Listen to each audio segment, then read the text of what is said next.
Bismillahirrahmanirrahim. Alhamdulillahi rabbil alamin. Wal aqibatu lil muttaqin wa la udwana illa 'alal zalimin. Wa asyhadu an la ilaha illallah wahdahu la syarika lah. Ilahul awwalin wal akhirin.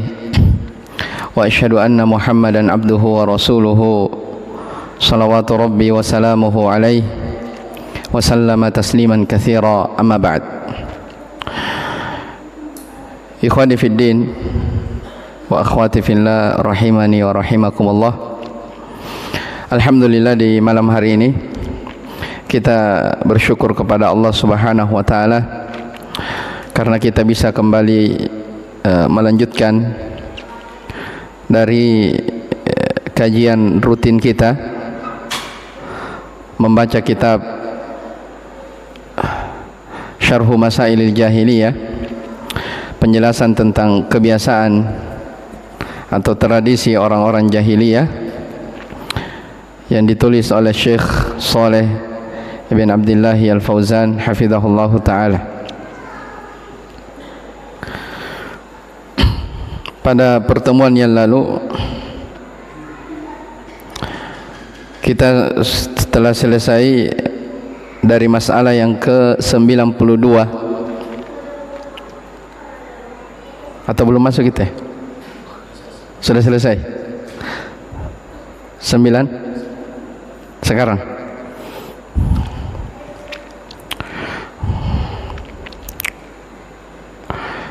Taib. Pada pertemuan yang lalu telah kita baca di 92 dan 93, ya, bahwa di antara kebiasaan mereka membanggakan kebaikan yang pernah mereka lakukan, maka Allah larang mereka dari perbuatan tersebut.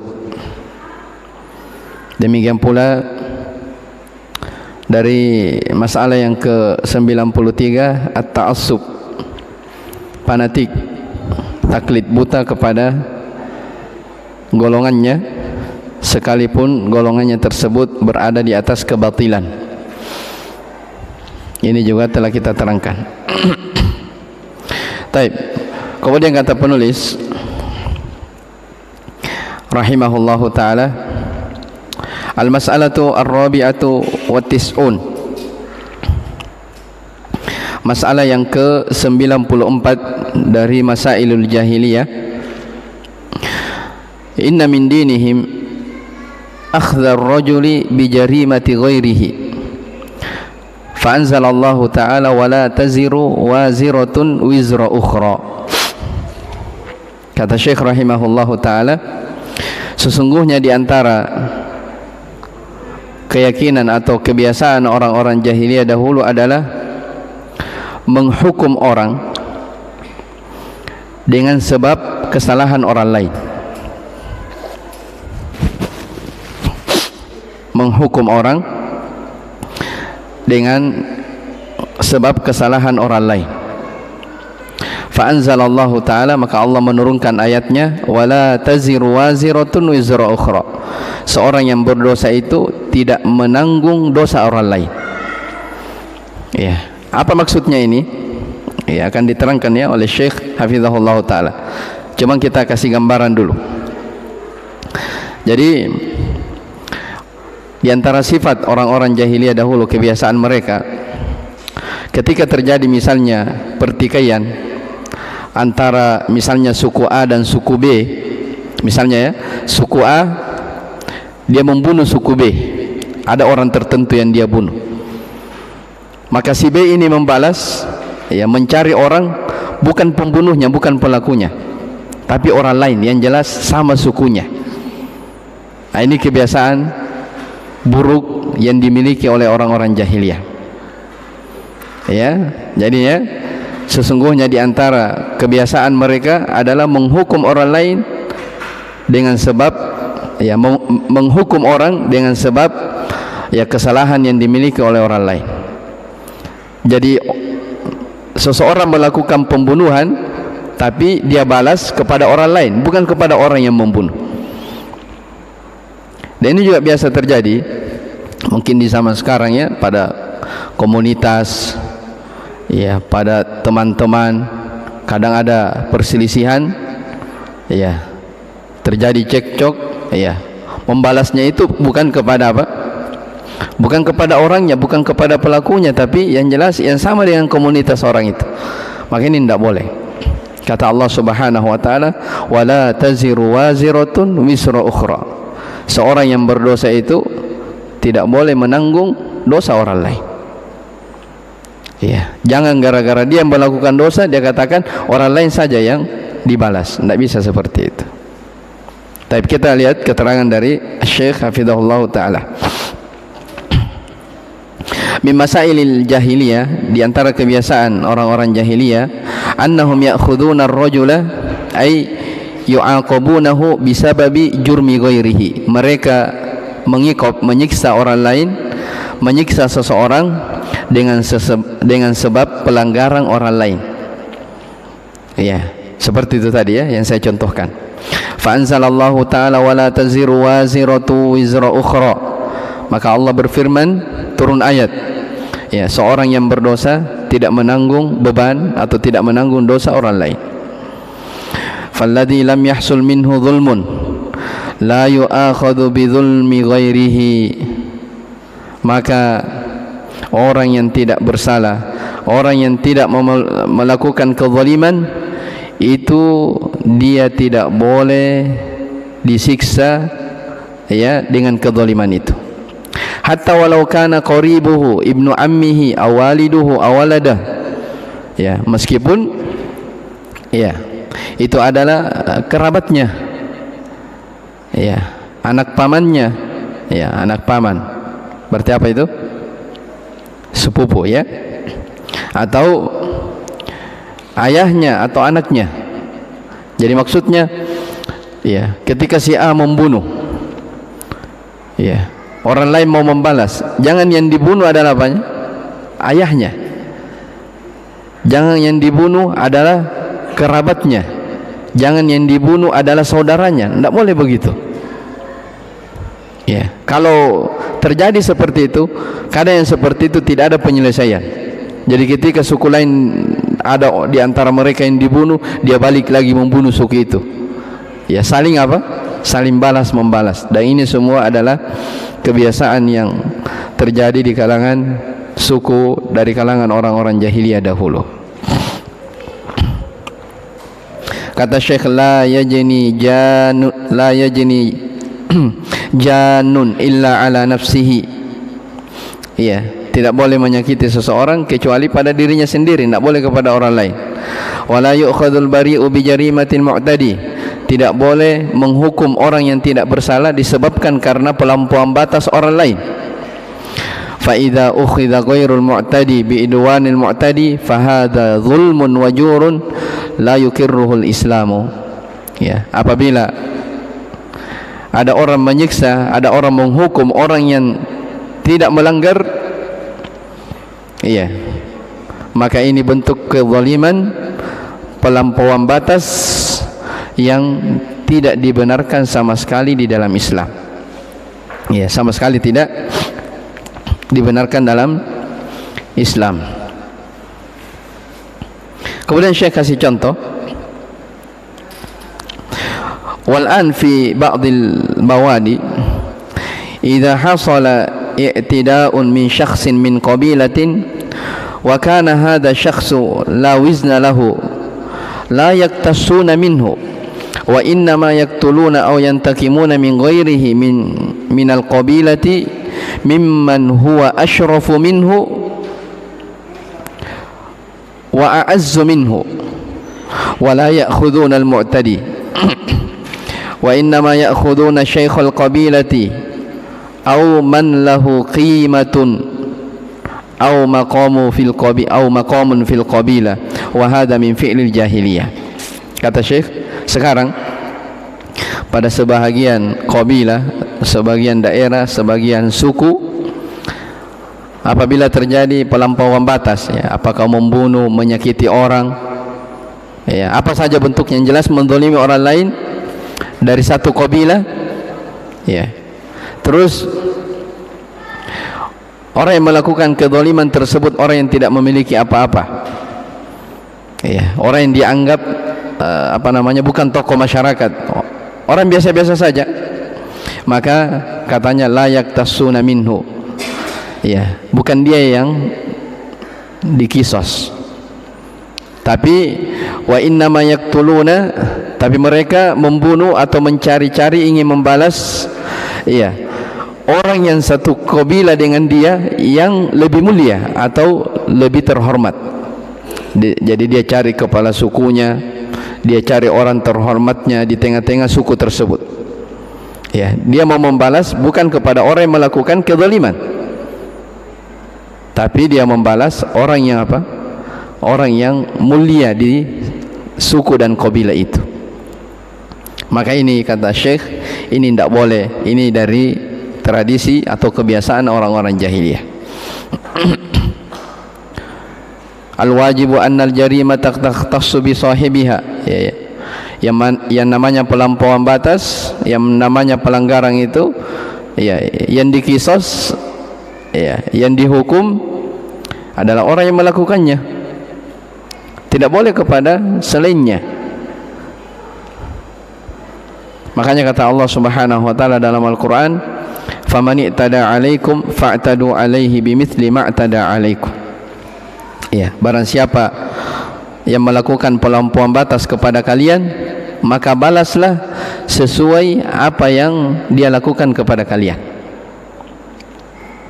Ini terkait tentang masalah kaidah membalas, ya. Ini terkait pelampauan batas. Kalau ada orang misalnya berbuat kezaliman kepada seseorang, apa hukum membalasnya? Hukum asalnya boleh saja. Boleh saja. Ada orang berkata yang buruk kepada kita, terus kita balas dengan kata-kata juga, boleh saja, selama tidak melampaui batas. Tapi ada tapinya, disebutkan dalam Al-Quran. Kata Allah Subhanahu wa taala, "Wa in aqabtum fa'aqibu bimithli ma 'uqibtum bih, wa la in sabartum lahuwa khairul lisabirin." Kalau kamu diiqab, kamu dicaci maki, dicela sama orang, fa'aqibu bimithli ma 'uqibtum bih. Silahkan cela seperti celaan dia. Jadi boleh. Tapi kata Allah di ayat setelahnya, tapi jikalau kalian bersabar, lahuwa khairul lakum, itu lebih baik bagi kalian. Kenapa lebih baik? Syekhul Islam rahimahullah menjelaskan ayat itu bahwa ketika walaupun seseorang diizinkan membalas yang semisal dengannya, pasti akan tersisa benih-benih dendam. Dan itu adalah penyakit hati. Apalagi kalau yang dia cela itu adalah sesama muslim, akan terjadi hasad, akan meremehkan orang lain, merendahkan, mencela. Sementara banyak dalil-dalil yang menerangkan tidak boleh mencela seorang muslim. Sibabul muslimi fusukun wa qitaluhu kufrun. Mencela kaum muslimin adalah kefasikan, membunuhnya adalah kekufuran. Boleh, jadi asalnya boleh membalas ketika orang dizalimi. Tapi ingat, ketika dia bersabar, maka itu lebih baik baginya. Itu ketentuan di dalam Al-Quran. Taib. Falhasilu anna hadhihi qaidatun 'azimah. Anna al-jarimata takhtassu biman fa'alaha wa la yatanawalu ghairuhu. Kesimpulannya kata beliau, ini adalah kaidah yang sangat luar biasa, sangat agung, bahwa yang namanya pelampauan batas, yang namanya kezaliman, yang dimintai kisos balasan adalah orang yang melakukannya tidak boleh dikaitkan dengan orang lain. Jadi jangan karena si A misalnya membunuh, keluarga orang yang dibunuh ini cari saudaranya ini, tidak boleh seperti itu. Atau biasa terjadi di orang-orang yang mengaku dirinya Karaing, kalau Makassar, atau yang semisal dengannya di suku-suku yang masih kental itu, terkadang seseorang yang melakukan pelanggaran, tapi yang dihukum adalah orang tuanya, semua keluarganya diasingkan, semuanya keluarganya dizalimi, tidak boleh tinggal di kampung itu. Tidak boleh seperti itu. Ini semua dari apa? Kebiasaan orang-orang jahiliyah dahulu. Taib. Kemudian Syekh di sini memberikan satu sanggahan.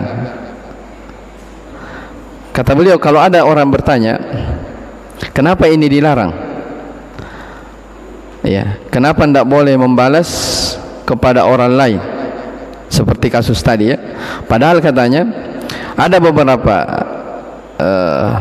datang nas bahwa Allah Subhanahu wa taala membolehkan diyatul khata, ya, membayar denda bagi kerabat yang membunuh. Jadi misalnya ya, ada orang membunuh dengan sengaja. Ya, aturannya di dalam Islam, ketika ada orang membunuh dengan sengaja, maka apa namanya, keluarga orang yang membunuh ini, di antara perdamaian dalam Islam, dia bayar denda. Ya. Kenapa keluarganya disuruh bayar denda? Kenapa bukan orang yang terkait dengan membunuh? Apakah ini namanya membebankan apa namanya dosa kepada orang lain? Kata Syekh, bukan. Ini masuk dalam bab keadilan dan ta'awun dia. Jadi beda kasusnya. Ya, itu mimbab al-adl wa ta'awun. Dan itu aturannya di dalam Islam terkait tentang apa namanya, al-qatlu amdan, membunuh secara sengaja. Baik, ala kullin, ya, ini yang dibahas di poin yang ke 94 ini. Saya ulang, kata Syekh rahimahullahu taala, di antara kebiasaan dan tradisi orang-orang jahiliyah, ya, adalah mereka menghukum orang dengan sebab kesalahan orang lain. Dan ini tidak boleh. Wala taziru waziratun wizra ukhra. Seorang yang berdosa, ya, melakukan dosa, tidak menanggung, ya, dosa orang lain. Taib, selesai poin yang ini 94. Taib, berikutnya kata Syekh rahimahullahu taala, al-mas'alatu al-khamisatu wa tis'un. Masalah yang ke-95 dari tradisi orang-orang jahiliyah dahulu. Ta'yirur rajuli bima fi ghairihi. Iya. Di antara kebiasaan jelek mereka, mereka selalu mencela seseorang dengan apa yang ada pada orang lain. Mencela seseorang dengan apa yang ada pada orang lain. Apa maksudnya ini?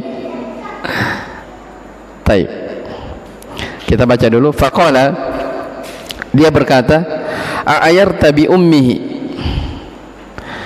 apakah engkau mencela orang tersebut disertai dengan ibunya?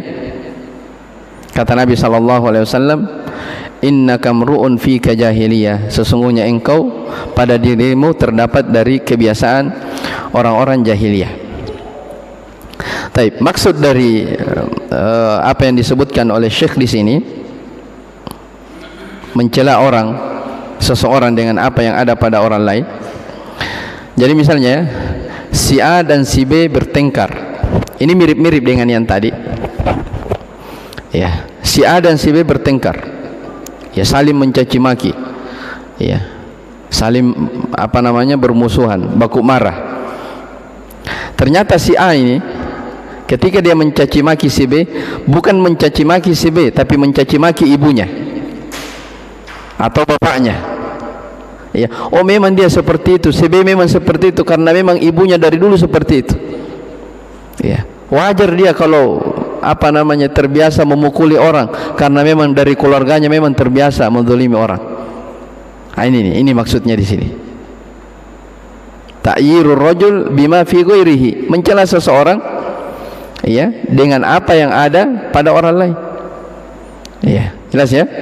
Jadi si B yang mestinya dia cela karena dia apa namanya, yang melakukan perseteruan antara si A, tapi si A bukan hanya mencela si B, tapi ikut mencela apa? Keluarga-keluarganya. Ini tidak boleh. Ya, lebih jelasnya kita baca keterangan dari Syekh Al-Fauzan hafizahullah taala. Kata beliau, ini hadza fi qissati Abi Dzarr radhiyallahu taala anhu. Ini terkait tentang kisah Abu Dzar radhiyallahu taala anhu. Disebutkan ya kisahnya dalam Bukhari Muslim. Lamma qala fi wahid min afadilis sahabati min as-sabiqin al-awwalina ila al-Islam. Tatkala Abu Dzar radhiyallahu anhu berkata kepada salah seorang sahabat yang mulia dari kalangan sahabat yang pertama dan terdahulu masuk Islam. Yang dimaksud di sini Syekh tidak sebut namanya ya. Yang dimaksud di sini adalah Bilal bin Abi Rabah. Qala lahu, Abu Dzar berkata kepada Bilal, ya Ibn Sauda, wahai anak yang ibunya hitam. Lianna ummahu sauda, karena ibunya adalah orang yang berkulit hitam. Jelas ya? Ketika Nabi SAW mendengarkan ucapan ini dari ucapan Abu Dzar radhiyallahu anhu, ya Ibn Sauda, tentunya sebelum ini hadis riwayat ada perseteruan sebelumnya. Cuman dimaklumi dalam akidah, pembahasan akidah, perseteruan yang terjadi di kalangan para sahabat itu tidak boleh di dalam-dalami atau diceritakan. Sebab itu adalah menyebabkan terjadinya perpecahan. Orang akan menganggap, kenapa di zaman sahabat terjadi seperti itu? Berarti kita juga kalau zaman sekarang terjadi wajarlah. Di zaman dahulu saja seperti itu. Makanya dari akidah ahli sunnah, tidak boleh banyak bercerita atau mendetailkan kejadian-kejadian yang terjadi di zaman para sahabat. Jadi makanya Syekh hanya isyaratkan Abu Dzar pernah berkata kepada salah seorang sahabat yang mulia. Syekh tidak sebutkan siapa namanya. Tapi kalau kita cek dalam kisah itu, yang dimaksudkan adalah Bilal. Yang dimaksudkan adalah siapa? Bilal. Maka ketika Abu Dzar mengatakan, ya Ibn Sauda, wahai anak yang berkulit hitam, qala lahu sallallahu alaihi wasallam, Nabi sallallahu alaihi wasallam bersabda kepada Abu Dzar, a'ayartahu bi ummihi, apakah engkau mencela dia sekaligus ibunya? Jelas ya? Apakah kau mencela orang tersebut sekaligus kau cela ibunya? Kemudian kata Nabi sallallahu alaihi wasallam, innaka mru'un fika jahiliyah, sesungguhnya engkau pada dirimu terdapat dari kebiasaan atau sifat, salah satu dari sifat orang-orang jahiliyah. Ini yang dipakai dalil oleh Syekh rahimahullah bahwa ta'yirur rajul, mencela seseorang terus dia cela juga orang lain, ini termasuk dari kebiasaan orang-orang jahiliyah dahulu. Makanya kata beliau, fata'yiru syakhsi bi syai'in laysa fihi wa innama huwa fi ghairihi, mencela seseorang pada sesuatu yang tidak ada pada orang tersebut, maka ini dari sifat dari perkara jahiliyah.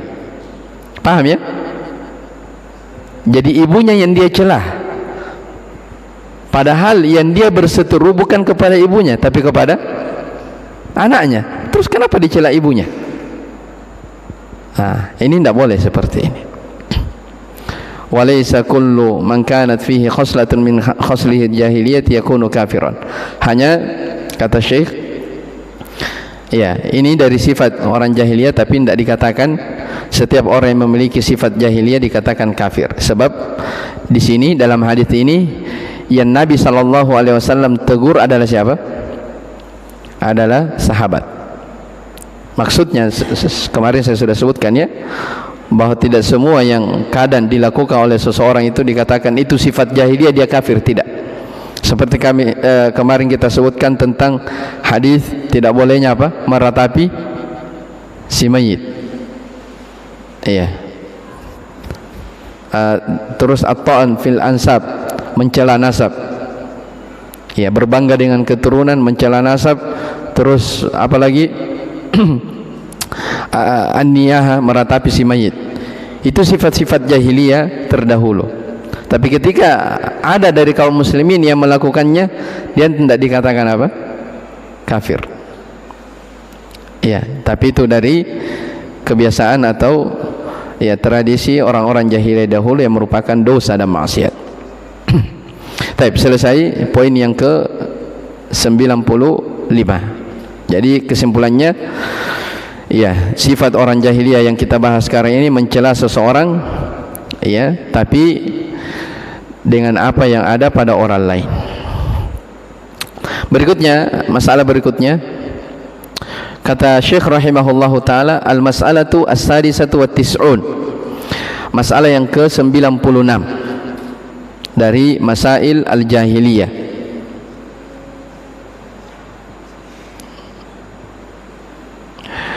Al-iftikharu biwalayati al-bait, fadhammahumullahu biqaulihi mustakbirina bihi samiran tahjurun. Ya, kata beliau, masalah yang ke-96 di antara masail sifat-sifat orang jahiliyah, iftikhar. Orang jahiliyah dahulu, ini khususnya dari kalangan orang-orang musyrikin, mereka berbangga karena dia yang bisa mengurusi Ka'bah. Ya, berbangga dengan amalannya, yaitu apa? Dia walayatul bait, dia yang mengurus dari Baitullah, yaitu Ka'bah. Kenapa dikatakan demikian? Fadammahumullahu biqaulihi, kemudian Allah Subhanahu wa taala mencelah mereka dengan firman-Nya, mustakbirina bihi samiran tahjurun. Ya, kata Allah, mustakbirin, mereka berbangga dengan mengurus menjadi pengurus di Baitullah Ka'bah.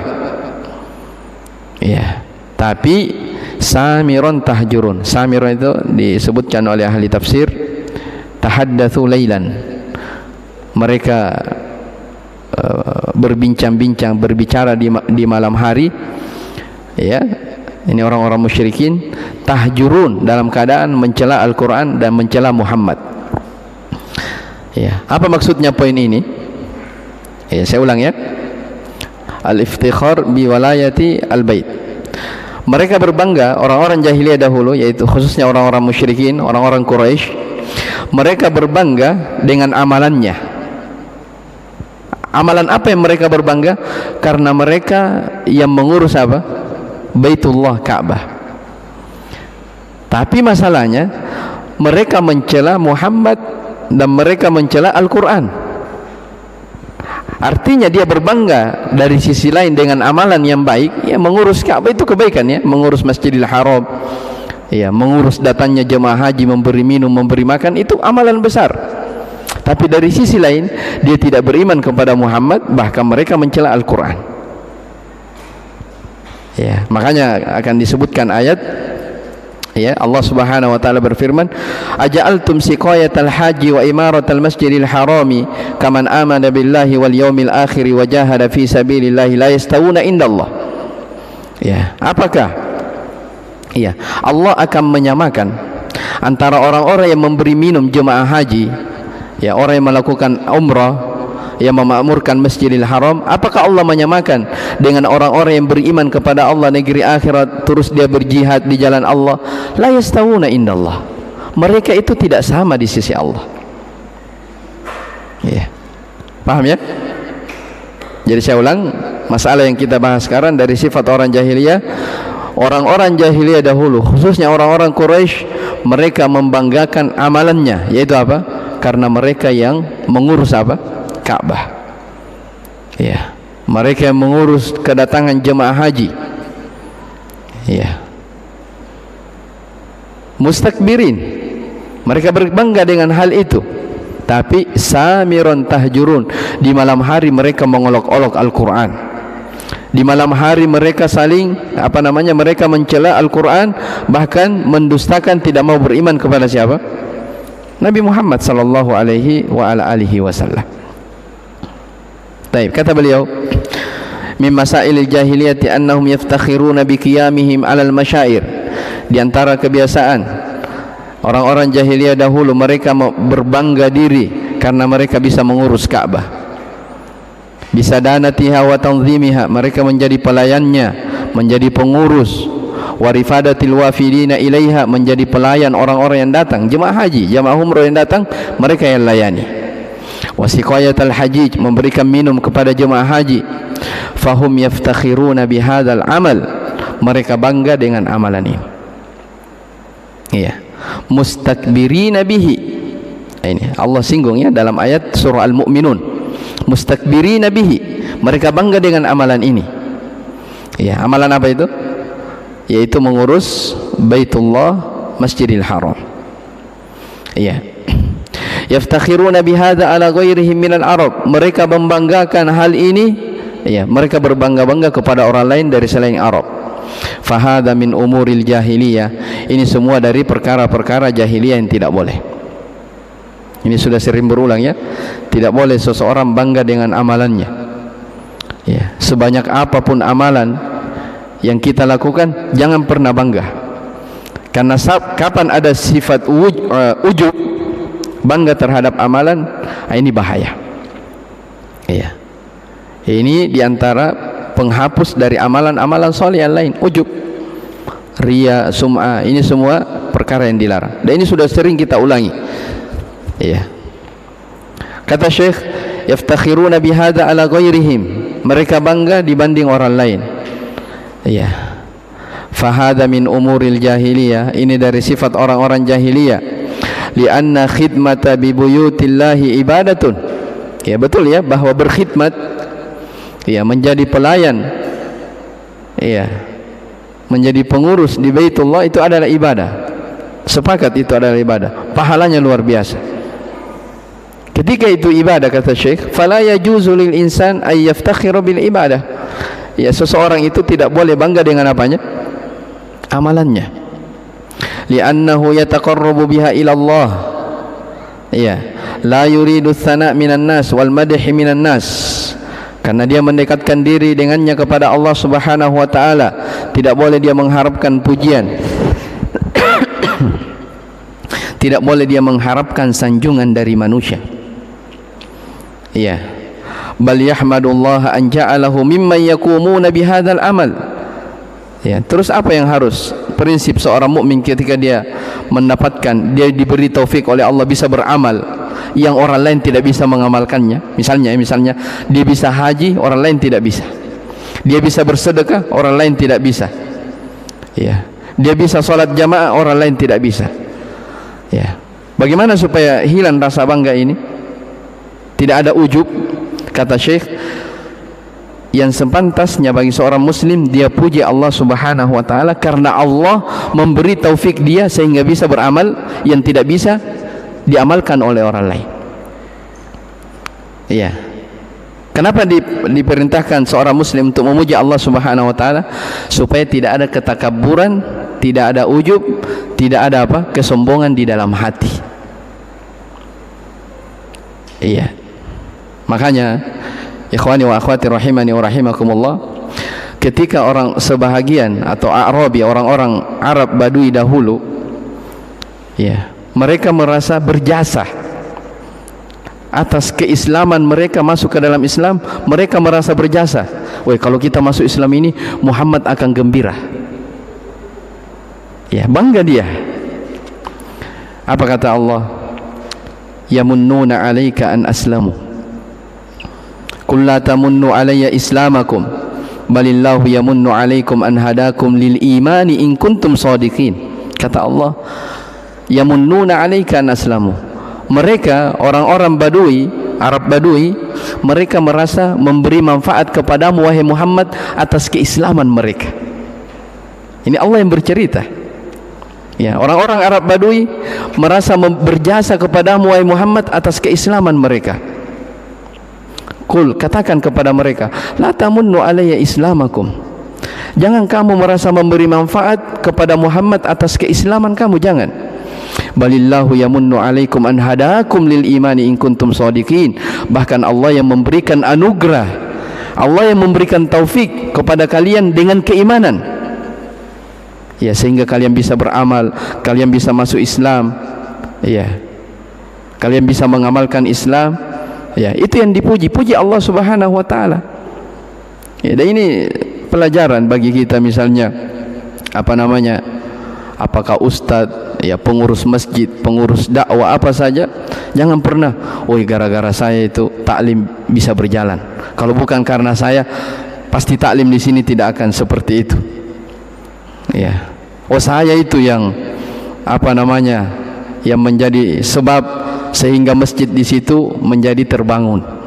Oh saya itu yang kencang cari donasi supaya bisa terjadi apa namanya, penyelenggaraan seperti ini, kajian ini, kajian itu. Tidak boleh.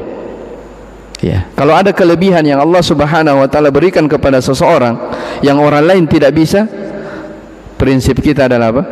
Puji Allah Subhanahu wa taala. Ya, tidak perlu kita banggakan. Cukuplah amalan itu antara kita dengan apa? Allah Subhanahu wa taala. Ya, makanya sudah sering kita ulangi juga, ya, di antara keistimewaan yang Allah Subhanahu wa taala sebutkan banyak tempat dalam Al-Qur'an adalah orang yang beramal, dia punya amalan, terus dia bisa sembunyikan amalannya. Ya, siapa yang beramal dan dia bisa menyembunyikan amalannya, itu terbaik. Kenapa? Karena kalau ada orang beramal terus dia bisa tersembunyi dari amalannya, itu artinya selamat dari apa? Selamat dari ujub, selamat dari riya, selamat dari sum'ah, selamat dari kebanggaan. Ya, makanya kata Nabi sallallahu alaihi wasallam, "Man istata'a minkum ayyakuna lahu khabi'un min amalihi falyaf'al." Siapa saja di antara kalian yang mampu beramal, dia punya amalan yang dia sembunyikan, dia bisa sembunyikan dari orang-orang, falyaf'al. Silahkan lakukan. Dan itu yang terbaik. Tentang sedekah misalnya, sedekah, tentang infak, kata Nabi sallallahu alaihi wasallam, bahkan Allah Subhanahu wa taala berfirman dalam surah Al-Baqarah, ya, "In tubdu shadaqati fa ni'mahi." Ya, jika kalian menampakkan sedekah, maka itu baik. "Wa in tukhfuha wa tu'tuha al-fuqara fa huwa khairul lakum." Tapi kalau kamu sembunyikan kemudian kamu berikan kepada fakir miskin dalam keadaan tersembunyi, maka itu lebih baik daripada kamu apa? Tampakkan. Nah, ini amalan apa? Sedekah. Jadi orang sedekah menyumbang tidak mesti disebut namanya, tidak mesti ada di daftar apa lagi namanya, di daftar list, tidak mesti. Iya. Kata Nabi sallallahu alaihi wasallam, di antara 7 golongan yang mendapatkan naungan di hari yang tidak ada naungan kecuali naungan Allah adalah warajulun tasaddaqa bi shadaqatin fa akhfaha hatta la ta'lamu yaminuhu ma tunfiqu shimal hatta la ta'lamu shimaluhu ma tunfiqu yaminuhu. Ya, yang mendapatkan naungan di hari kiamat, salah satu dari 7 tersebut adalah seorang lelaki yang ketika bersedekah dengan tangan kanannya, saking tersembunyinya sampai tangan kirinya tidak tahu apa yang disedekahkan oleh apa? Tangan kanannya. Keutamaan orang yang menyembunyikan amalan. Maka dilarang riya. Ketika Nabi sallallahu alaihi wasallam, ketika para sahabat berbicara tentang Dajjal, Nabi mendengarkan. Nabi bersabda, "Maka saya beritakan kepada kalian tentang fitnah yang lebih berbahaya daripada Dajjal." Kata mereka, "Apa itu ya Rasulullah?" Kata Nabi sallam, "Ar-riya." Riya itu berbahaya, menghapuskan amalan. Iya, jelas ya, menghapuskan amalan. "Akhwafu ma akhafu alaikum asyirkul asghar." Yang paling saya takutkan kepada kalian wahai umatku, kata Nabi sallallahu alaihi wasallam, adalah syirik kecil. Apa itu? Ar-riya. Yaqumur rajul yusalli rajul fayuzayyinu salatahu. Ya, seorang lelaki dia berdiri salat, memperindah salatnya karena ingin dilihat oleh orang lain. Hati-hati riya dalam segala amalan. Ya. Dan ada yang lebih parah daripada riya, yaitu riya disertai dengan apa? Kedustaan. Tahu riya disertai kedustaan? Dia ingin dipuji ya, pada sesuatu yang dia tidak kerjakan. Paham ya? Ini lebih parah. Dia mengumpulkan 2 dosa. Sudah riya, dusta lagi. Ya, mau dibilang ustadz padahal tidak belajar. Ya, mau dibilang ini padahal dia tidak punya.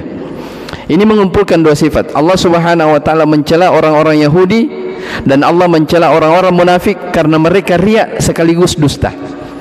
Wa yuhibbuna ay yuhmadu bima lam yaf'alu mereka selalu ingin dipuji pada perkara, pada amalan yang mereka tidak kerjakan. Iya, paham ya? Jadi dia dipuji, woi, masya Allah bagusnya tahu, padahal bukan milik dia. Nah, ini namanya apa? Riya disertai dengan apa? Dengan dusta. Iya. Kata Nabi SAW dalam riwayat Muslim, al-mutashabbi'u bima laysa fihi kalabisi thawbai az-zur. Iya.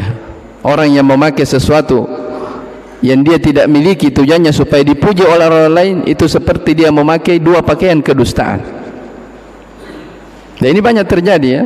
Kalau istilah sekarang gengsi, ya, rela pinjam barang temannya mau pergi di acara pengantin pesta, yang penting yang penting dia pakai biar pinjaman. Ya, ini sama saja berdusta. Kata Nabi SAW, itu bagikan memakai apa? Dua pakaian kedustaan. Kenapa dikatakan dua pakaian kedustaan? Kata para ulama yang menjelaskan hadis ini, dia berdusta mendustai dirinya. Iya kan? Kan dia ingin mendapatkan pujian. Oh iya tahu, punyanya masya Allah, mewah. Terus dia dusta kepada orang lain, orang-orang yang dimintai pujian darinya. Maka subhanallah, ini dari perkara-perkara yang patut kita perhatikan. Ya, riya terus disertai dengan dusta. Ini dari kebiasaan orang-orang jahiliyah dahulu.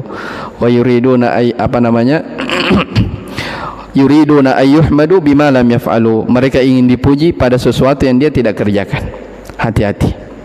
Taib, ini poin yang ke-96 dari Masailul Jahiliyah. Taib, dengan ini selesai poin ini. Insyaallah taala berikutnya kita akan masuk di poin yang ke-97. Sudah Syekh? Belum? Oh, sedikit lagi ya. Saya kira cukup dulu. Yang setelahnya ini agak panjang. Insyaallah kita baca di pertemuan yang akan datang. Biidznillah taala. Wallahu a'lam. Subhanakallah bihamdik, asyhadu an la ilaha illa anta, astaghfiruka wa atubu ilaik. Walhamdulillahirabbil alamin.